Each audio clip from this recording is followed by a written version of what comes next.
वालेकुम। शुरू अल्लाह के नाम से जो निहायत मेहरबान है और रहम करने वाला है। आपका बहुत शुक्रिया, आपने मेरी वीडियो देखने के लिए टाइम निकाला। अगर आपको मेरी वीडियो ज़रा भी अच्छी लगी तो प्लीज़ अपनी बहन को सब्सक्राइब करें और लाइक करें। तो जी आज मैं बना रही हूँ चिकन कचौरी। जी चिकन कचौरी बना रही हूँ। और दो कप मैंने मैदा लिया और 1 चम्मच मैंने नमक डाला और 2-3 चम्मच घी डाला मेल्ट करके। घी से इसमें क्रिस्पी और करारापन आएगा। अच्छे से पहले इसको मिक्स करना है और मुट्ठी में आपका आ जाए आटा तो आपने समझ जाना है कि बिल्कुल परफेक्ट घी डाला है आपका। तो इसको मैंने अच्छे से गूंदने के बाद इसको रेस्ट के लिए छोड़ दिया अच्छे से। बहुत सख्त नहीं गूंदना है। हाँ, साथ साथ मैं चिकन का छोटा सा पीस मैंने बॉईल करने के लिए रखा था और उसमें मैंने 2 इलायची भी डाल दी थी ताकि उसकी हीट ना आए। और ये आटे को मैंने रेस्ट के लिए रख दिया ताकि वो अच्छा मुलायम हो जाए। चिकन भी तकरीबन हो चुकी थी और इसके बाद मैंने इसको रेशा बना लिया था। 4 हरी मिर्ची थी, 1 बड़ी प्याज थी और आधा कप दूध था। 1 चम्मच मैंने घी डाला, प्याज डाला और इसको हल्के से कच्चा पक्का सौते करा। पकाना नहीं है इसको बिल्कुल भी। और उसके बाद मैंने डाल दी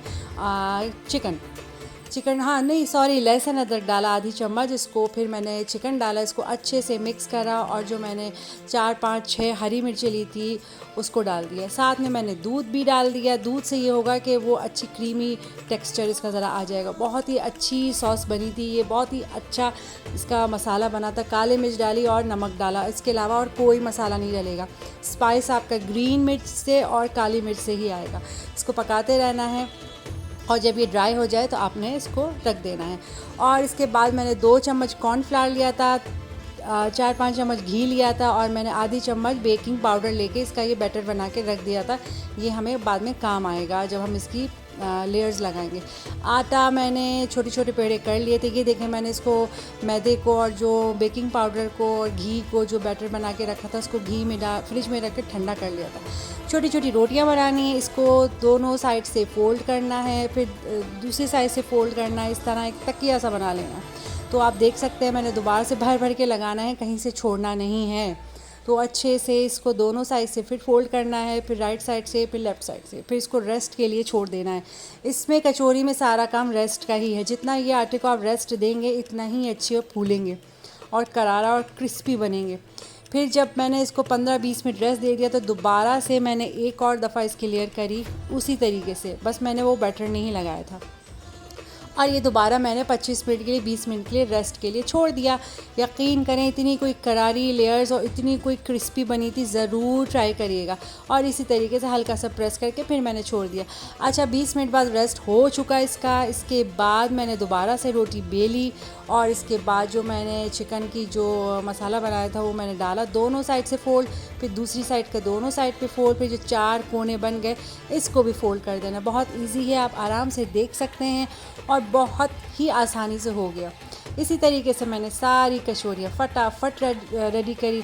असल में क्या है, बहुत बड़ी वीडियो होती है तो फिर वो लोग देखने से परेशान हो जाते हैं, इसलिए मैं 5-6 मिनट के अंदर सब कुछ जल्दी जल्दी बता देती हूँ कि आप बोर भी ना हो, आपको चीज़ भी समझ में आ जाए। तो इसी तरीके से मैंने सारी कचौरियाँ बहुत बड़ी बड़ी नहीं बनाई थी। अगर आपने बड़ी बनानी हो तो फिर आप इस तरह के जो पेड़े हैं ना वो बड़े बना लें। मैंने मीडियम साइज़ के बनाई थी कि एक बंदा 2 कचौरियाँ आराम से खा लेता है, वरना वेस्ट हो जाती हैं। इस तरीके से आपने आराम से बना लेना है। आटा में इतना रेस्ट के बाद इतनी लचक आ गई कि वो कहीं से नहीं टूटेगा और बहुत ही अच्छी बनी थी, यकीन करें। हाँ, घी का ध्यान रखना, इतना गुनगुना हो कि आप फिंगर डाल के टच भी कर सकते हो। बहुत तेज़ नहीं रखना इसलिए कि इसकी बहुत सारी लेयर्स हैं, इसको आराम से पकना है, आहिस्ता आहिस्ता अंदर से पक के ये बाहर आएंगी।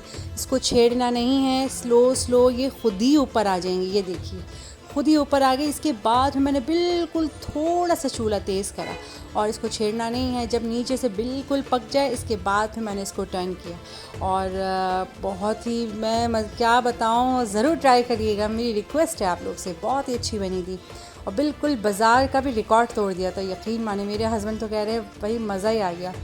और मैंने दोबारा इसको चेंज किया, फिर दूसरी साइड पे इस तरह पकाया। छेड़ना नहीं है इसको, आराम से स्लो पे, जितनी कम से कम मुझे 25 से 30 मिनट लगे इसको ये 5 कचौरियों को पकाने में। और ये देखिए कितनी खस्ता और करारी सी रेडी हो गई है। आपको मैं हाथ लगा के दिखाती हूँ। इफ्तार का टाइम था इसलिए मैं खाते हुए तोड़ते हुए नहीं दिखा सकती हूँ। ये हाथ में इसकी लेयर्स थी वो भी आ रही हैं। ये देखिए, मैं दूसरे साइड से भी आपको दिखाती हूँ। ये देखें कैसे लेयर्स बाहर आ रही हैं।